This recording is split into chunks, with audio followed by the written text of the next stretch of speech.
Pakistan nation times की जानिब से मैं हूं आपका होस्ट डॉक्टर ज़हूर चौधरी। आज हमारी खुशकिस्मती है कि आज हम एक ऐसी शख्सियत से आपकी मुलाकात करवा रहे हैं कि जिनका बर्र-ए-सगीर पाक व हिंद में बहुत बड़ा नाम है और मौसीकी की दुनिया में इनका एक बहुत बड़ा मुकाम है। मेरी मुराद जनाब मोहम्मद अहमद ख़ान से है। मोहम्मद अहमद ख़ान एक अरसे तक पंजाब के महकमा ख़जाना से में अपनी खिदमात सर अंजाम देते रहे और आजकल एक रिटायर्ड लाइफ गुजार रहे हैं। इनकी जो असल पहचान है वो इनकी मौसीकी की कलेक्शन है और मौसीकी का एक बहुत नायाब ज़ख़ीरा इनके पास मौजूद है। लोगों के पास आमतौर पे ज़ख़ायर जो हैं वो कैसेट, टेप या आजकल यूएसबी या फिर हार्ड ड्राइव या कंप्यूटर पे होते हैं, लेकिन ख़ान साहब की ये खूबी है कि इनके पास ग्रामोफोन रिकॉर्ड है और ग्रामोफोन रिकॉर्ड आज की जो हमारी नई नस्ल है वो तो बहुत कम लोग इसके बारे में जानते हैं। लेकिन ज़रा सा मैं पीछे जाऊंगा कि 19वीं सदी के आखिर में अमरीकी साइंसदान जो बहुत मशहूर हैं कहते हैं कि उनके क्रेडिट पर 300 से ज़्यादा इजादात हैं। Thomas Alva Edison, T A. Edison कहते थे। तो उन्होंने 19वीं सदी के आखिर में फ़ोनोग्राफ ईजाद किया, जिसको आजकल आप रिकॉर्ड प्लेयर या रिकॉर्ड चेंजर वगैरह कहते हैं, लेकिन ओरिजिनली इसका नाम फ़ोनोग्राफ था। फ़ोनोग्राफ में सबसे पहले इंसानी आवाज़ को महफूज किया गया, उसको रिकॉर्ड किया गया। कहते हैं कि जब एडिसन अपने गांव के एक लोहार के पास पहुंचा और उसको कहा कि मैं एक ऐसी मशीन बनाना चाहता हूं जो बातें करेगी, तो लोहार ने पहले तो उसकी दिमागी सेहत पे शुबे का इजहार किया और कहा कि भला कभी मशीनें भी बात कर सकती हैं। लेकिन एडिसन अपनी धुन का पक्का था। उसने एक सिलेंड्रिकल चीज़ के ऊपर कार्बन की तह जमाई और उसमें एक सुराखदार नाली से कोई गुफ्तगू की और जब उसको एक मशीन पे सिलेंडर को घुमाया गया और उसके साथ एक सुई एडजस्ट की गई तो वही आवाज़ जब उसमें बरामद हुई तो कहते हैं कि लोग डर के भाग गए, उस गांव के, उस कस्बे के जो लोग थे। बादशाह एडिसन ने इसको पेटेंट करवा लिया और फिर पूरे अमेरिका में ये इसकी धूम मच गई कि एक नौजवान ने एक ऐसी चीज़ ईजाद कर ली है जो कि आवाज़ को रिकॉर्ड कर लेती है, महफूज कर लेती है। तो इब्तदान जो रिकॉर्ड बनाए गए वो सिलेंड्रिकल थे, गिलास की शक्ल में थे, जिनको महफूज करना और जिन पर रिकॉर्डिंग करना एक मुश्किल काम था। लेकिन जो जो वक्त गुजरता चला गया, तरक्की आती चली गई और टेक्नोलॉजी के साथ साथ ये जो रिकॉर्ड थे वो सिलेंड्रिकल की बजाय डिस्क की सूरत इख्तियार कर गए। तो जब डिस्क की सूरत इख्तियार कर गए तो उसकी शक्ल कुछ ऐसे थी, जैसे कि ये रिकॉर्ड मेरे हाथ में है। ये रिकॉर्ड जो इब्तदान 78 आरपीएम पे चलता था और ये 1 मिनट में 78 चक्कर काटता था और जिस मशीन पे इसको बजाया जाता था उसके अंदर चाबी वाली एक, यूँ समझें कि स्प्रिंग होता था कि जिसको चाबी दी जाती थी और वो चाबी जो थी वो एक रिकॉर्ड तकरीबन 2.5-3 मिनट तक वो निकाल लेती थी।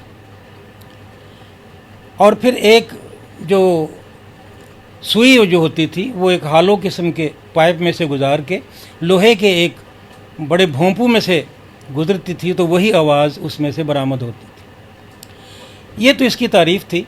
वक्त गुजरने के साथ साथ चाबी वाले ग्रामोफोन जो थे वो ऐसा ऐसा ख़त्म होते चले गए, बल्कि पाकिस्तान और हिंदुस्तान में तो तकरीबन 1970-80 की दहाई तक ये शादी ब्याह में भी लोग चाबी वाले ग्रामोफोन बजाते थे और साथ उसके एम्पलीफायर लगा दिया जाता था और बड़े भोंपू लाउड स्पीकर लगा के फिर ये लोग इसको अपना एंटरटेनमेंट के काम में लाते थे।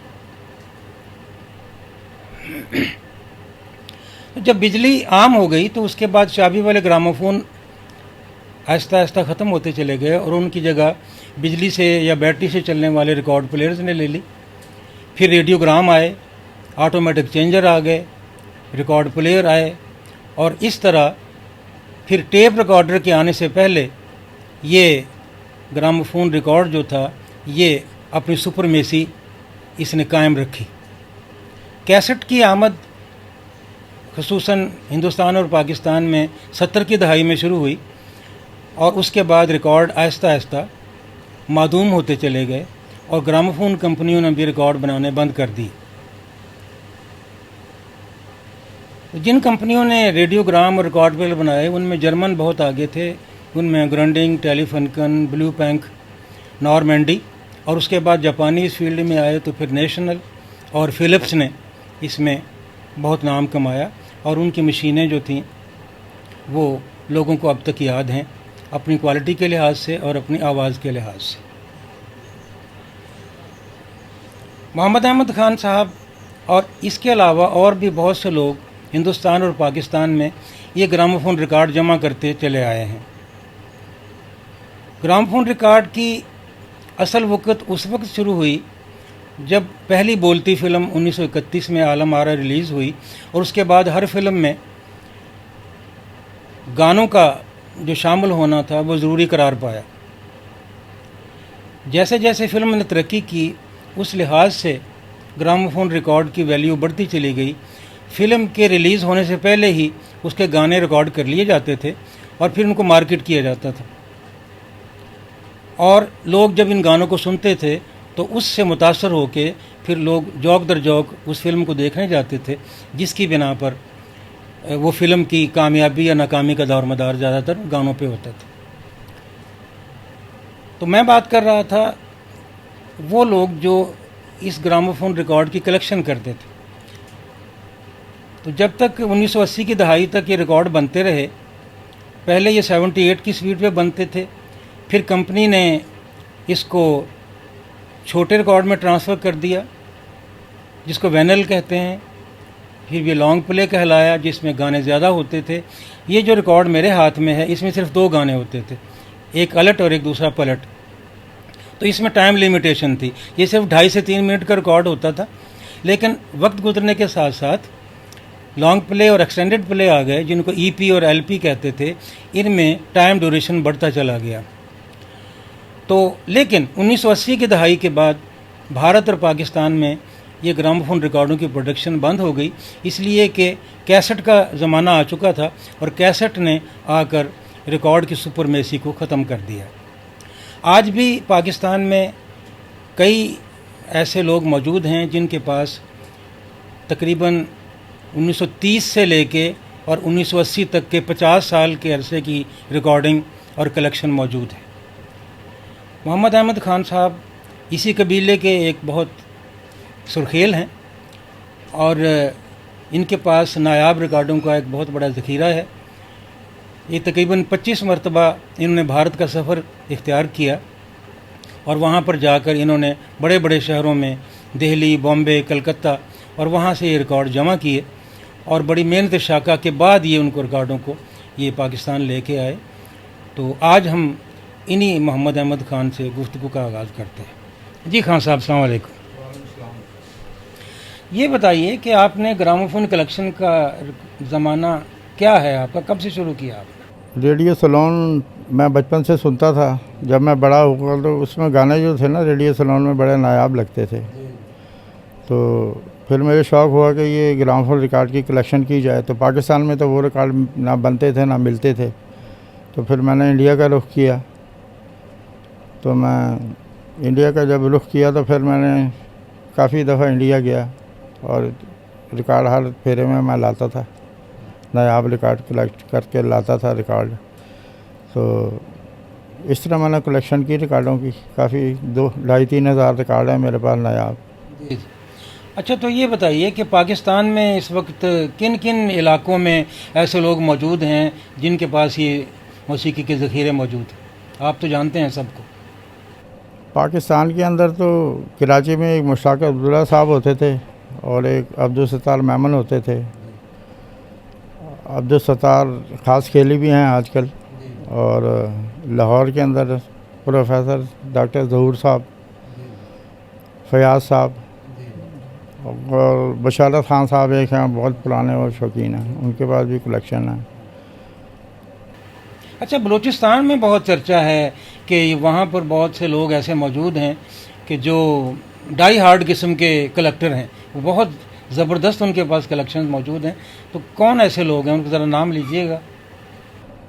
कोयटे के अंदर मसला ये है कि पहले जब मैं इंडिया जाता था तो वो लोग लिस्टें मुझे देते थे और कैसेट में गाने भरवाते थे मैं से, ये कैसेट में गाने भरवा के लाओ। तो 8-10 दफ़ा मैं उनके गाने इंडिया से भरवा के लाया, बम्बई, कलकत्ता, दिल्ली वगैरह से। फिर उन्होंने, मैं तो जाता था इंडिया रिकॉर्डों के लिए, ग्रामोफोन रिकॉर्ड लेने के लिए जाता था, तो उन्होंने मुझे कहा कि हमें भी ला के दो ग्रामोफोन रिकॉर्ड। फिर मैंने उनको ग्रामोफोन रिकॉर्ड ला के देने शुरू कर दिए। उसमें तो सबसे बड़ा नाम है वो मलक हफीज़ साहब है। अच्छा। उनके पास रेयरेस्ट कलेक्शन है कोयटा में, वो रिकॉर्ड किसी के पास नहीं है। और उन्होंने 50-60 लाख रुपए के रिकॉर्ड ख़रीदे हैं वो। और कोयटे के अंदर जो एक रिकॉर्ड है 10,000 से 15,000 का बिकता है, लेकिन वो रिकॉर्ड कोयटा वालों की पसंद का होना चाहिए। तो उसके बाद फिर मोहम्मदीन मंगल साहब हैं, उनके पास कलेक्शन है। और उसके बाद काफ़ी शौकीन वहाँ लोग हैं। पेशावर में तो, पेशावर के अंदर मर्दान में हैं इम्तियाज़ खां, मर्दान में हैं, और स्वाबी में हैं हाजी बख्शेर, उनके पास काफ़ी ज़ख़ीरा है। और तो अब काफ़ी लोग फौत हो गए जिनकी कलेक्शन थी। अच्छा, ये क्या वजह है कि इसकी नायाबी है जिसकी वजह से अब ये बनने बंद हो गए हैं, जब इसकी कीमत इतनी ज़्यादा हो गई? हाँ जी, कम, उसकी वजह ये है कि कोयटा के अंदर ना शौकीनों में कंपटीशन बढ़ा है। उनकी स्पेशल किस्म की लिस्ट होती है बहुत नायाब गानों की, जो आम तौर पे मुझे भी इंडिया से नहीं मिले। उन रिकॉर्डों के पीछे वो लोग हैं, तो उनको हासिल करने के लिए कंपटीशन होता है कि ये रिकॉर्ड मेरे पास आ जाए, दूसरे शौकीन के पास ना जाए। तो वो 10,000 दे रहा है तो वो कह मैं 15,000 दे रहा हूँ।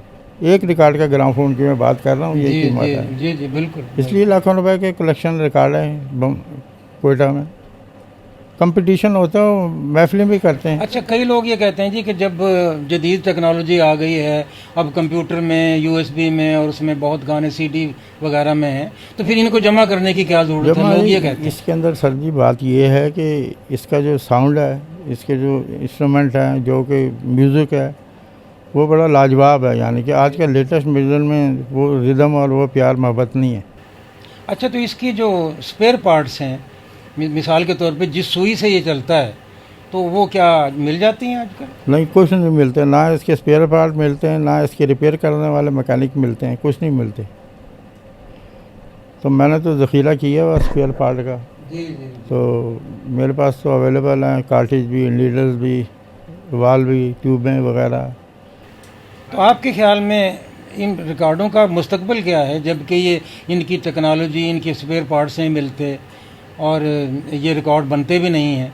तो फिर जिसके पास जितने जमा हो गए वो तो फिर एक नायाब ज़ख़ीरा उसी के पास है। नायाब ज़ख़ीरा जब वो फौत हो जाएगा तो उनके घर वाले बेच देंगे। हाँ, ये एक बहुत बड़ी। तो आपके ख्याल में क्या ऐसा नहीं होना चाहिए था कि मुल्की सतह के ऊपर कुछ ऐसे इदारे होते जो कि इनको आर्काइव करते, इनको महफूज कर लेते? लेकिन अफसोस ये है कि पाकिस्तान में तो ऐसा कोई इदारा नहीं है। कोई, शायद भारत में हो कोई ऐसा। भारत में भी कोई नहीं है। वहाँ एक शौकीन है सुमन चौरसिया, जी जी, उनके पास अपनी कलेक्शन है 15-20 हज़ार। वहाँ भी गवर्नमेंट ने टेक ओवर दी इनको किया, कोई मुआवजा नहीं दिया कि भाई आप ये हमें दे दें कलेक्शन, तो आर्काइव हम बना लेंगे। इंडिया पाकिस्तान में ऐसे गवर्नमेंट इस तरह सोचती नहीं है। अच्छा, आपके पास सबसे नायाब गाना कौन सा है जो आपके ख्याल में बहुत नायाब हो? लता का बता दीजिए। लता का गाना है बेदी बंगला का। हाँ, पीर रमाकांत की म्यूजिक थी, उसके बोल हैं। तो पीर रमाकांत तो श्री रामचंद्र को ही कहते हैं। श्री रामचंद्र के 3-4 नाम थे। अन्य साहब भी इसको कहते थे, चित्र का रामचंद्र भी इसको कहते थे। 3-4 नाम के ये मौसीकार थे। इसने बड़ा खूबसूरत म्यूज़िक दिया श्री रामचंद्र ने। पीर रमाकांत के नाम से भेदी बंगला में मन में तेरी याद बसी आंखों में प्यार बसा, ये जी, रिकॉर्ड लता पूरे का। पाकिस्तान में किसी के पास नहीं है, आपके पास है ये। जी मेरे पास है। हाँ, ये बहुत बड़ी बात है, ये वाकई नायाब। और वैसे आशा का गाना एक नायाब बहुत है, चम चमा चम फिल्म का, आप परदेसी बालमा मोरे अंगना, मैंने ओपी पहने नैयर की नए नए मौसीकी। कमला, बिल्कुल ओपी नैयर है वो भी नहीं है पाकिस्तान में किसी के पास। एक मीना कपूर का गाना है, उन्हें हाल दिल अपना बताना पड़ेगा, लचक फिल्म, और ये 58 में बनी थी। और लचक में शायद इनायत अली का म्यूजिक है। नहीं, मैं आपको अर्ज करूँ ना, लचक 2 बनी है, एक 51 में बनी थी, उसका मोतीराम का म्यूज़िक था, तो जिसका वो लता का गाना बहुत मशहूर है, टूटते ही दिल मोहब्बत के मजे टूटते ही आने दिल लगे। मोहब्बत के मजे में। एक फिल्म 58 में बनी थी इसी नाम वो भी से, लचक से। उसका नाम आकाश परी उर्फ आकाश परी था, अच्छा, उर्फ आकाश। लेकिन उसमें मीना कपूर ने गाना गाया, इनायत अली का म्यूज़िक था। जी, इनायत अली। हाँ।